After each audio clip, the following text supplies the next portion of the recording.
Fitness वाली बहू। चंद्रनगर गांव में सुगना अपने बेटे रमन के साथ रहा करती थी।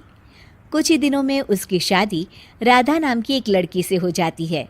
राधा फिटनेस को लेकर बहुत ज्यादा सजग होती है और वो घर के बाकी लोगों को भी दिन भर फिटनेस टिप्स देती रहती है। बहू, आज तो मुझे आलू पूरी खिला दो। नहीं माँ जी, उसमें बहुत ज्यादा फैट और कोलेस्ट्रॉल होता है। आपको तो मैं आज प्रोटीन सलाद बनाकर खिलाऊंगी। कुछ दिनों तक तो सब ठीक लगता है, मगर धीरे धीरे सुगना और रमन दोनों ही राधा की इस आदत से परेशान होने लगते हैं। राधा, मैं मानता हूँ हमें फिटनेस के प्रति सजग रहना चाहिए, मगर बाकी की चीजें भी खानी उतनी ही जरूरी है। रोज रोज प्रोटीन सलाद थोड़ी ना खाया जाता है। आपको तो खुद तला फला खाना है, माँ जी का तो आप बस बहाना बना रहे हो। देखो जी, जो आप खाते हो आप वही बन जाते हो। अरे मुझे ये सब ज्ञान मत दो राधा, मैं बस ये कहने की कोशिश कर रहा हूँ कि हर चीज खानी जरूरी होती है। तेल और घी भी खाना जरूरी होता है एक मात्रा में। खैर, तुम नहीं समझोगी। कुछ दिनों बाद तीज आने वाली होती है और सुगना अपने दोस्तों के लिए तीज पार्टी रखती है। अरे बहू, आज तीज है और मैंने कुछ सहेलियों को खाने पर बुलाया है। कुछ अच्छा सा उन सब के लिए पकाना। ठीक है माँ जी। शाम को सुगना की सब दोस्त आ जाती हैं। सुगना सबको अपनी बहू से मिलवाती है। अरे वाह सुगना, तुम्हारी बहू तो बहुत ही खूबसूरत है। सिर्फ खूबसूरत ही है या गुनी भी? अरे नहीं नहीं, मेरी बहू बहुत ही संस्कारी है। घर का सारा काम भी खुद करती है। थोड़ी देर सब गप्पे मारते रहते हैं। फिर राधा टेबल पर खाना लगा देती है। खाना लगा दिया है मैंने, आप सब खा सकते हैं। सब लोग टेबल पर आते हैं। अरे ये सब क्या है? आंटी, ये पालक का सूप है और वो स्प्राउट सलाद। वो सब तो ठीक है बहू, मगर खाना कहाँ है? आंटी, यही खाना है, इससे हेल्थ भी बनी रहेगी और आप सबकी उम्र में तो यही खाना ठीक रहता है। हमारी उम्र मतलब? अरे हम कोई बुढ़िया थोड़ी ना हो गई हैं। और ओ सुगना, अगर खिलाना ही नहीं था तो हमको बुलाया ही क्यों? सब मूड खराब हो गया तीज के दिन, चलो यहाँ से। और ये सब बोलते हुए सब औरतें चली गई। अरे ऐसा क्यों किया राधा? मैंने बोला था ना कि कुछ अच्छा बनाना।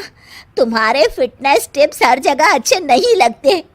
आज तुम्हारी वजह से सब मुझे इतना सुना कर गई। जाओ, अब वो पालक सूप और सलाद खुद ही खाओ। उधर रमन भी राधा की इस आदत से बहुत परेशान हो जाता है, क्योंकि वो रोज उसके टिफिन में कोई ना कोई सलाद बनाकर देती और दाल देती। और एक शाम जब रमन ऑफिस से लौटता है तो अचानक गुस्से से आग बबूला हो जाता है। राधा, ओ राधा! आ रही हूँ, चिल्ला क्यों रहे हो? चिल्लाऊंगा ही ना, आज ऑफिस में मैं बेहोश हो गया था। अरे मगर क्यों? अरे तुम जो फिटनेस के नाम पर रोज ही सलाद और दाल देती हो ना, टिफिन में उससे मेरा पेट नहीं भरता और मुझे वीकनेस की वजह से चक्कर आ गए। मगर उसमें तो प्रोटीन होता है। हर चीज लिमिट में अच्छी लगती है राधा, चाहे वो फिर प्रोटीन ही क्यों ना हो। उसके अलावा भी सबकी मात्रा खाने में जानी चाहिए। मैं तो बस आप सबकी सेहत के लिए ये सब करती हूँ। अरे इतना भी मत करो, हमें खुला छोड़ दो थोड़ा। थोड़े दिनों बाद एक दिन जब सुगना मंदिर से लौटकर आ रही होती है तो अचानक से गिर जाती है और उसकी सब उंगलियां और हाथ पैर जोर से अकड़ जाते हैं। कुछ लोग मिलकर उसे घर छोड़ जाते हैं। घबराई हुई राधा तुरंत डॉक्टर को बुलाती है। डॉक्टर साहब, माँ जी को क्या हो गया है? इनका पूरा चेकअप करना होगा।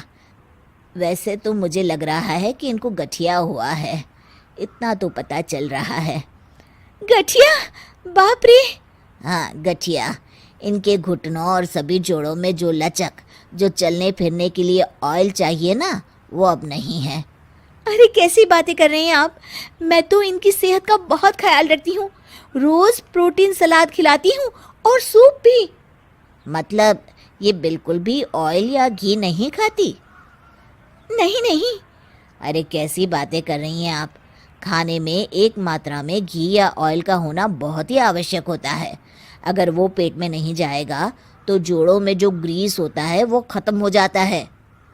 ओह, ऐसा क्या डॉक्टर? माँ जी ठीक तो हो जाएंगी ना? हाँ हाँ, हो जाएगी। थोड़ी देर बाद रमन भी ऑफिस से आ जाता है। क्या हुआ माँ? कुछ नहीं बेटा, बस ऐसे ही गिर गई थी। ये सब मेरी गलती की वजह से हो रहा है, मुझे माफ कर दीजिए आप दोनों। राधा रमन को सब कुछ बताती है। I am sorry Raman. अति हर चीज की बुरी होती है राधा, इसलिए मैं तुमको बार बार बोला करता था। तुम्हारी फिटनेस के प्रति जागरूकता अच्छी लगती है, लेकिन शरीर में हर तरह की प्रोटीन जाना भी जरूरी है। जी, आप बिल्कुल सही कह रहे हैं, मुझे माफ़ कर दीजिए। मैं अपने हाई क्लास फ्रेंड के दिखावे और बहकावे में आ गई थी। मैं दोबारा ऐसा कभी नहीं करूँगी और माँ जी का ख्याल डाइट चार्ट के मुताबिक ही रखूँगी। ये हुई ना बात। अब मेरे लिए आज अपने हाथों से देशी घी के गर्मा गर्म आलू के पराठे बना दो, तो ही मैं माफ करूंगा तुम्हें।